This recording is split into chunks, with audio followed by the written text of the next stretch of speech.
Yesterday, I started this 100 days video challenge to grow my newly YouTube monetized channel. And at the end of that video, I said I'm going to try a new thumbnail strategy.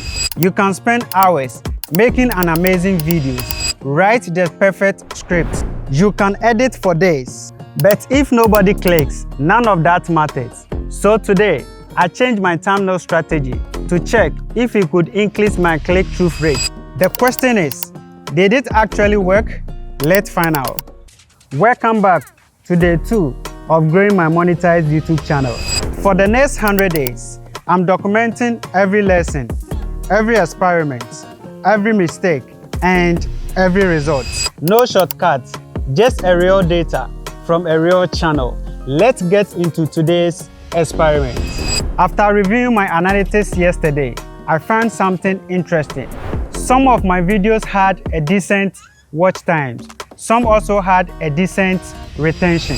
And that led me to one conclusion. My thumbnails wasn't doing their job. Think about it this way. When someone opens YouTube, they are competing with hundreds of videos for attention. Your thumbnails has less than a second to stop someone scrolling. Less than a second.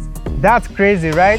So if I want more views, one of the fastest ways to improve it is to get more people to click. That's why today's experiment focused entirely on thumbnails. Instead of designing a thumbnail from the way I normally do, I study thumbnails from creators who consistently get a higher engagement. And I noticed a few patterns. First, simplicity. The best thumbnails weren't clouded. They weren't filled with tiny text. They weren't trying to explain everything. They communicate one idea instantly. Second, curiosity. The thumbnail that created a question in the viewer's mind. Something that made them want to know more. And the third, contrast. The subject stood up immediately and you knew exactly where to look. So I applied these ideas to my own content. I remove unnecessary elements. I reduce the amount of text.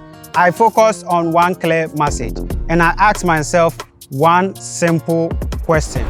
If someone saw this thumbnail in a second, will they understand why they should click? If the answer is no, I change it. Then I uploaded the new design and started monitoring the analytics. Now, before anyone expects overnight dramatic transformation, YouTube doesn't work like that. One experiment doesn't suddenly change everything. But what matters is direction. Are things improving or they are staying in the same direction? That is what I'm trying to learn. Many of us use 90% of our time creating content and maybe 10% on titles and thumbnails. And titles and thumbnails are the ones earns us the clicks. The lesson I'm learning is that YouTube isn't just about making a great videos. It's about presenting a great videos. And that's the skills I'm going to use the next 100 days to improve. Day 2 is completed. Today's focus was on thumbnails. Tomorrow is something that most creators don't pay attention to. So don't forget to subscribe to this channel so that anytime we drop amazing video like this, you'll be the first person to watch it.